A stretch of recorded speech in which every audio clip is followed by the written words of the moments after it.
네, 안녕하세요. 대연 멘토 이정열입니다. 자, 최근에 FOMC가 연방준비은행에서 금리를 결정을 했습니다.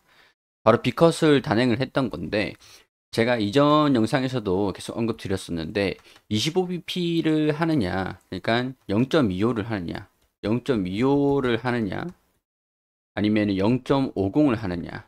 사실상 0.50이 확률이 좀 낮긴 했었죠. 더 낮았죠. 0.25가 기정사실화였었는데 제가 이렇게 좀 말씀드린 적이 있었습니다. 시장에서 기정사실화하고 0.25 금리 인하가 효과가 있느냐 파월 입장에서는 고민이 됐겠죠. 그렇기 때문에 0.50을 인하시킬 가능성들도 배제할 수는 없을 것 같다. 이거 우리 주목해 보셔야 된다.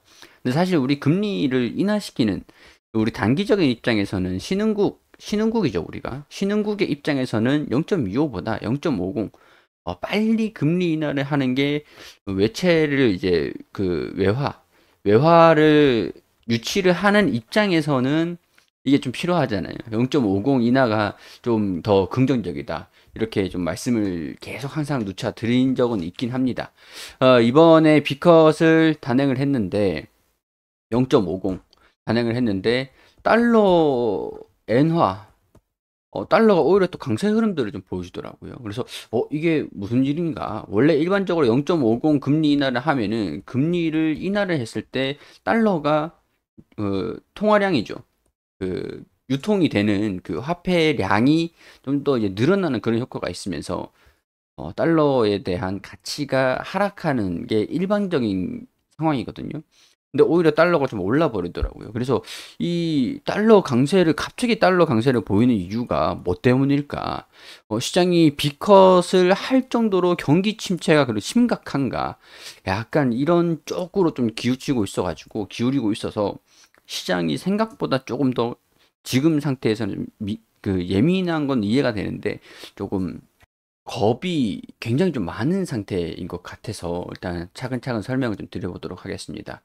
일단 파월의 구대프너 눈이라고 제가 말씀을 드렸는데 파월에서 이 밈이에요. 짤이 있습니다. 파월이 연준 회의가 진행이 되고 이제 기자회견을 할 때 헬로 에브리원이라고 하면은 증시가 올라가고 자산 시장이 올라가고 굿애프터눈 그러면은 자산 시장이 떨어진다.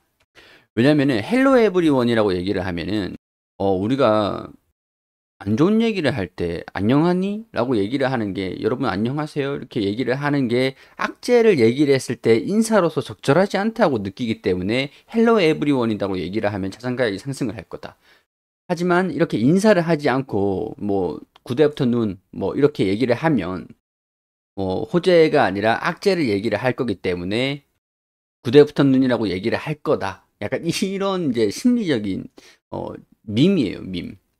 실제로 그래프터눈이라고 얘기를 하면 자산 가격이 나스닥이 막 요동치면서 하락하는 모습들을 보여주기도 합니다. 그래서 하지만 헬로우 하면은 이제 조금 소폭 하락, 뭐 상승한 적은 거의 없죠. 자, 이번에도 역시 굿애프터눈으로 시작을 했습니다. 그래서 이번에 거의 모든 미국의 주식이 좀 하락하는 모습들을 보여줬거든요. 이 굿애프터눈이라고 얘기를 해서 하락을 한 거는 아니겠지만 이번에도 이 짤은 맞았다. 애플 빼고 거의 다 하락하는 모습들을 보였습니다. 한국은 이제 반도체 기업들이 좀 대부분 하락을 하는 모습들을 보여줬고, 나머지 이외의 산업군들은 좀, 그나마 좀 반등하는 모습들을 보였습니다. 이러면은 통상적으로 달러 가치가 하락하고 원화 가치가 강세 흐름들을 보여줬기 때문이라고 할 수 있을 것 같은데, 실제로 오늘 우리 주식시장은 반등에는 성공을 했어요.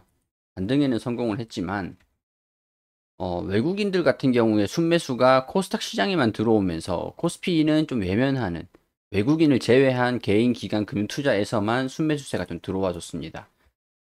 그러니까 이런 이유가 일단은 비컷을 인하를 했으면 좀 자산 가격이 달러 가격이 좀 하락을 해야 되거든요. 근데 원달러가 오히려 이 비컷을 인하시킨 이후에 좀 상승하는 모습들을 보여주면서 외국인들이 이 달러를 가지고 있어야 되는 그런 상황이 발생이 됐죠. 여기서 조금 이해도를 제가 좀 설명을 드리면 원화의 가치가 올라가 버리면 원화를 가지고 있어야죠. 왜냐하면 달러랑 반대로 움직이니까 달러가 떨어지고 원화가 상승을 하는데 달러를 갖고 있으면 가치가 떨어지잖아요. 외국인 입장에서는 원화를 가지고 있어야 됩니다. 그리고 원화 가치가 떨어지면 반대로 이제 원화 가치가 떨어지면은 달러를 가지고 있어야죠. 달러가 상승할 거니까. 그러니까 이렇게 이제 자산을 스위치를 하는데 스위칭을 하면서 자산을 해지를 하고 손실을 좀 방어를 하는 그런 전략인 거거든요. 상식적으로 50bp를 인하시키고 달러에 대한 가치가 떨어져 버리면 달러가 올라가는 게 아니라 달러가 떨어져야 되는 거고 원화가 그러면 올라간다는 얘기인데 그럼 원화를 매수를 하면서 외국인 자금이 한국에 들어와야 되는데 코스닥엔 들어왔고 코스피에는 떨어졌다는 거죠. 약간 오늘 반도체 시장에 대한 불안감들 그런 것들도 같이 동반이 됐던 것들도 있을 거고 달러 가치가 단기적인 반등 흐름들을 보여줬다라는 게 외국인들의 포지션을 영향을 미치진 않았을까 그런 생각들이 좀 듭니다. 일단은 그렇다고 이게 장기적일 것이냐 그거는 저는 아니라고 보거든요. 장기적이지 않을 거라고 제가 말씀을 드리는 이유가 이 점도표가 발표가 됐거든요. 점도표를 발표를 하는 것들을 봤을 때 이게 지금 5% 정도 0.5 미금리가 5.0이죠. 5.0%. 여기에 지금 이번 연도는 4.0에서 5.0으로 다 몰려 있는 상태거든요. 근데 이 4.5, 4.2 이 정도 수준으로 좀 밀집이 되어 있는 투표를 한 것들을 보니까 밀집이 되어 있으니까 연말까지는 4.2 정도를 기대를 해봐도 괜찮을 것 같다. 그리고 이제 내후년부터는 3.0 정도 수준으로 되어 있다 보니까 금리가 3.0 정도로 유지를 하면서 달러에 대한 가치가 그만큼 장기적으로는 좀 떨어지긴 할 거라고 봅니다. 그러면은 이제 신흥국 시장에서는 중국, 일본, 한국 같은 경우는 뭐 쾌재를 부를 수 있는 다 한숨을 좀 놓을 수 있는 그런 상태라는 건데 문제는 이게 아니라 반대로 달러 가격 상승으로 일어났다라고 보니까 유로는 1.1 정도 수준. 원래 통상적으로 이 가치가 맞으려면은 달러 대비 유로는 1 정도 수준. 그리고 엔은 130엔 정도가 적당하거든요. 130엔이면은 원화 같은 경우도 1,300원 정도 수준이 적당하긴 한데 1,200원에서 1,300원 정도 수준? 뭐 이 정도 수준인데 유로는 1.1 정도로 좀 하락을 했어요. 엔이 오히려 달러가 130엔이 아니라 140엔까지 130엔까지 떨어져야 되는데 140엔에서 144엔까지 상승하는 모습들을 보여줬습니다. 이게 달러 가치 상승으로 좀 불러일으켰는데 원래 이제 달러하고 이제 엔화는 좀 같이 움직이지 않아요. 이렇게 같이 움직이지 않습니다. 반비례하거든요. 달러 가치가 오르면 엔화 가치가 떨어지고 이게 한국이랑 이 원화도 마찬가지. 달러 가치가 오르면 원화는 떨어지고 엔화도 떨어지고 달러 가치가 떨어지면 엔화는 오르고 원화도 오릅니다. 약간 이런 상관관계인데 오히려 달러는 오르고 엔화도 같이 올랐다. 그럼 원화가 떨어졌다. 라고 볼 수밖에 없겠죠. 원화 가치가 떨어졌다라고 볼 수밖에 없겠죠.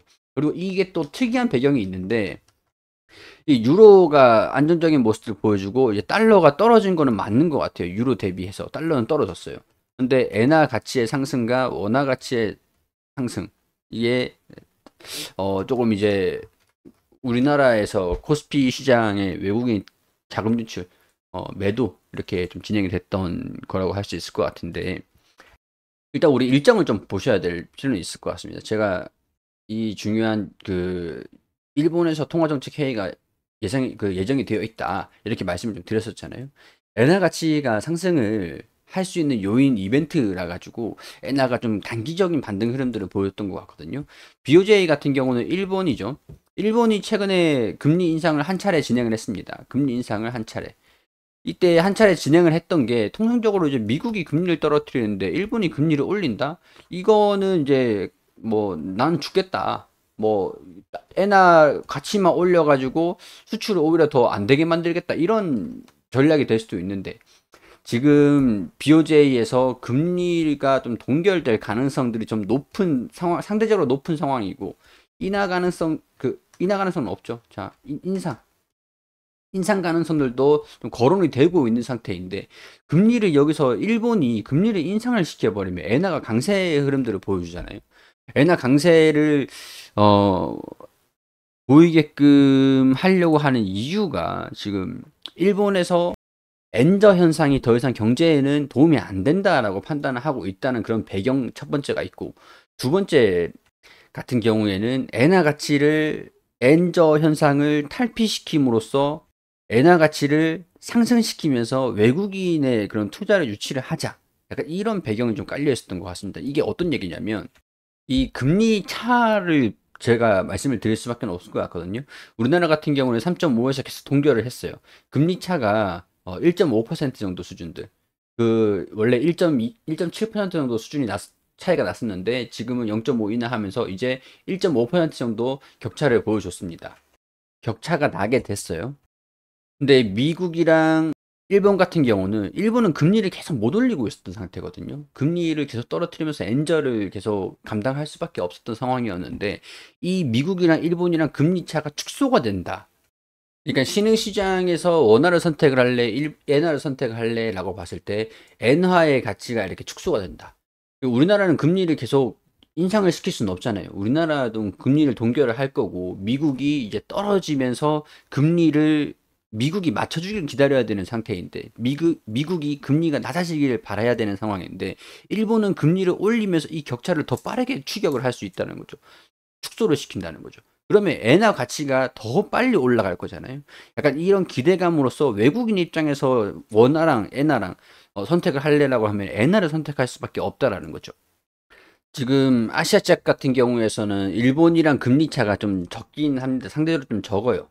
그리고 일본 투자자에 대한 비중이 그렇게 크게 차지하고 있지는 않은 상태이기 때문에 영향은 좀 덜 할 거라고 보는데 일본계 투자 자금 입장에서도 외국인의 입장에서도 이 투자 자금 환류라고 하죠. 이 환류를 이제 무역을 하는 그런 기업들 입장에서는 환전을 해야 될 거잖아요. 이 환류에 따른 영향은 뭐 제한적일 수는 있지만 무역을 해야 되는 기업들 입장에서는 굉장히 중요한 얘기들이다. 그렇기 때문에 우리나라도 수출을 하는 그런 입장이라면 이게 긍정적인 소식들은 좀 아니라고 할 수가 있겠죠. 투자 자금에 대한 유출은 좀 안 좋은 상태지만 그렇다고 또 너무 안 좋은 소식들이 좀 아닌 게 엔화 가치가 올라가는 게 우리 수출하는 입장에서는 가격 경쟁력을 가질 수 있는 그런 요인들이라서 원화에 대한 약세를 상대적으로 엔화보다 원화가 싸다라는 얘기잖아요. 그렇기 때문에 엔화가 강세 흐름들을 보여주는 게 미국에 수출을 하는 일본이랑 경쟁을 하는 한국 같은 그런 입장에서는 장기적으로 나쁜 소식은 아니다. 미국의 이제 미국과 한국의 기준금리 추이를 보면은 역사적으로 그렇습니다. 미국은 금리를 가파르게 인상시키고 가파르게 인하시켰어요. 이렇게 되면서 우리나라는 지금 금리 인상을 하지 못하고 여기 이때쯤 2025년이나 2008년도 이 수준이랑 지금은 좀 같지는 않지만 통상적으로 미국이 금리를 인하를 시킬 때 이 역전차를 해소시키려는 전략들을 우리나라도 구사를 했습니다. 지금 일본이 이렇게 하려고 하는 거죠. 미국이 금리를 올렸어요. 우리나라도 금리를 따라갔습니다. 경제가 좋든 안 좋든 간에. 그리고 동결을 하다가 미국이 금리를 인하시킬 때 시점에 금리를 인상시켜서 금리 차를 역전을 시켜버립니다. 그렇게 해야 이 달러를 가지고 있는 게 아니라 원화를 가지고 있을 수 있게 하면서 그 이자를 더 많이 줌으로써 화폐 가치를 더 높게 유지를 하는 거예요. 자, 그러니까 이렇게 격차를 발생을 시키면서 이 정도의 격차를 발생을 시키면서 한국의 경제를 계속 이제 경제가 호황이 오도록 유도를 하는 것들이었는데 이 전략을 지금 일본이 쓰려고 하고 있는 것들이죠. 자, 그리고 통상적으로 봤을 때 금리를 뚝 이렇게 떨어뜨린 적도 있었기 때문에 이거는 뭐 코로나 시국이어서 좀 그랬지만 금리를 가파르게 인상시키고 이제는 금리가 동결됐다가 인하가 오는 거죠. 가파르게 인하를 할 것으로 보이기 때문에 우리나라 같은 경우에서도 3.25 지금 이제 미국이 5% 정도 수준이죠. 5% 정도 수준에서 이렇게 뚝 떨어뜨리면 우리나라도 동결을 가다가 살짝 인상을 하든가 아니면 이때 역전이 될 때까지 기다렸다가 이렇게 따라가지 않을까 이렇게 예상이 된다는 거죠. 이런 식으로. 자, 뭐 일단은 지금 단기적으로 미국이 금리를 인하를 시킨 이후에 엔화가 강세 흐름들을 보여주고 있고 이제 한국도 달러가 강세 흐름들을 보여주고 있으면서 상대적으로 원화가 가치가 좀 절하되고 있는 그런 상황들인데 이거는 단기적인 흐름일 거라고 봅니다. 단기적인 흐름. 아마 이번 20일에 있을 그 일본의 금리가 동결이 될 가능성들이 있기 때문에 금리를 인상시킨다고 하더라도 뭐 장기적으로 나쁜 소식들은 아니라고 보고 이런 것들은 단기적인 요인들이라고 정리를 좀 할 수 있을 것 같아요. 그렇기 때문에 따라서 정리를 하자면 파월이 9대부터 눈이라고 해가지고 시장은 떨어졌다 라고 할 수는 있겠는데 빅 시장은 지금 25bp가 아니라 50bp를 인하할 정도로 경기 침체가 심각한가? 여기에 지금 이제 주목을 하면서 걱정을 하고 이런 것들 때문에 하락을 했다라고 보시면 될 것 같고, 그리고 달러가 오히려 강세 흐름들을 보여주고 있는 이유는 반대적으로 엔화 때문이다. 엔화의 강세를 예상을 하고 달러가 상대적으로 강세를 보이고 우리나라 원화는 절하를 받고 있다. 만약에 일본 금리가 인상을 하게 된다라 그러면 엔화가 올라가고 이제 한국이랑 아니죠, 미국이랑 일본이랑 금리가 축소가 되면서 엔화가 강세 흐름들을 보여주면서 투자가 단기적으로 일본에 좀 집중될 가능성들이 높습니다. 단기적으로 그렇지, 엔화 가치가 상승을 하게 되면은 우리나라가 미국으로 이제 수출하는 입장에서 보면은 엔화보다 원화가 더 싸게 되잖아요. 그러면은 미국 수출이 더 증가될 수 있는 요인들이기 때문에 장기적으로는 나쁜 소식들이 아닙니다. 따라서 제가 단기적인 거라고 말씀을 드리는 게, 당장 내일 시장부터 외국인 자금이 들어올 수도 있습니다. 왜냐하면 BOJ에서 금리를 동결을 해버리면은 엔화 강세 흐름들이 이어지지 않기 때문에 원화에 대한 가치 상승으로 이어질 수 있고, 투자의 매력도가 높아지는 상태이기 때문에 이런 경우는 수출에 대한 의존도는 좀 기대감은 조금 꺾일 수는 있겠죠. 근데 일본에서 금리를 인상시키면은 단기적으로는 엔화의 가치가, 투자가 좀 몰리긴 하겠지만, 수출을 하는 우리나라 입장에서는 장기적인 상태에서는 가격 경쟁력 입장에서는 나쁘진 않은 소식들이다. 이렇게 장단점을 말씀을 드릴 수 있습니다. 일단 오늘 4월에 연설에서 구대엽 눈으로 시작을 해서 금리가 50bp가 인하가 됐고 외국인의 자금이 조금 이탈하는 모습들을 보였지만 그렇게 크게 걱정할 소식들은 아니다라는 것들 말씀을 드려야 될 것 같아요. 자, 내일은 또 이제 일본의 금리 결정을 보면서 해석을 또 해드리도록 할 테니까요. 그 사이에서는 달러의 움직임들을 지켜보자 라는 말씀 드리면서 저는 여기서 인사드릴 수 있도록 하겠습니다.